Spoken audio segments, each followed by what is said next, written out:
आज हम Lewis Morgan द्वारा परिवार के विकास के चरण का अध्ययन करेंगे। लुईस मॉर्गन ने परिवार के विकास हेतु 5 चरण या 5 स्तर बताए हैं। पहला चरण है रक्त संबंधी परिवार। मॉर्गन के अनुसार परिवार के विकास का ये दूसरा चरण है। पहले जब मानव जंगली अवस्था में था तो यौन संबंधी प्रक्रियाओं में किसी भी प्रकार का नियंत्रण नहीं था। इसी कारण समान रक्त संबंधी भाई बहनों में भी विवाह संबंध देखे जाते थे। ये तो था पहला चरण, जब रक्त संबंधी किसी भी प्रकार का विभेदीकरण नहीं पाया जाता था। दूसरा चरण आया है समूह परिवार का। लुईस मॉर्गन के अनुसार परिवार के विकास का ये दूसरा चरण है।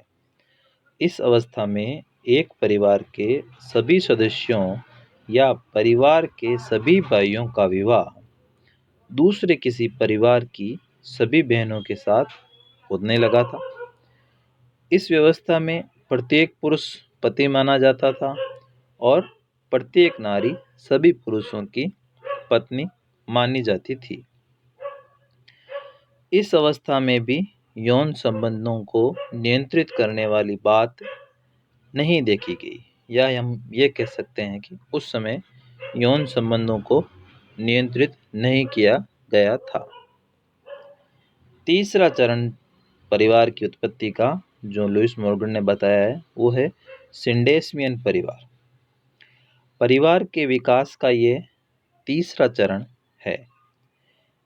यद्यपि ऐसे परिवारों में एक पुरुष एक ही स्त्री के साथ विवाह तो करता था, लेकिन उसी परिवार की सभी स्त्रियों के साथ उसको शारीरिक संबंध स्थापित करने की स्वतंत्रता मिली हुई थी।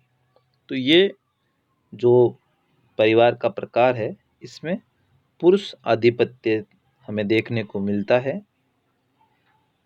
चौथा चरण हम देखते हैं।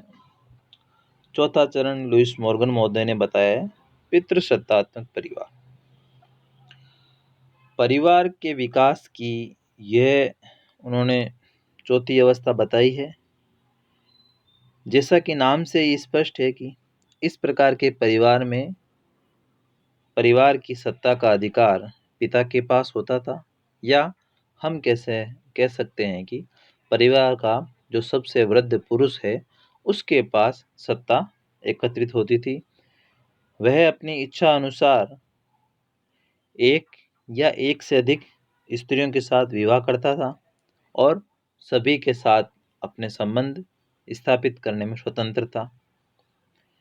पितृसत्ता के रूप में हम ये भी कह सकते हैं कि परिवार के अंदर सभी प्रकार के निर्णय वो पितृसत्तात्मक अधिकारी जो प्राय सबसे वयोवृद्ध पुरुष होता था उसी के द्वारा लिए जाते थे।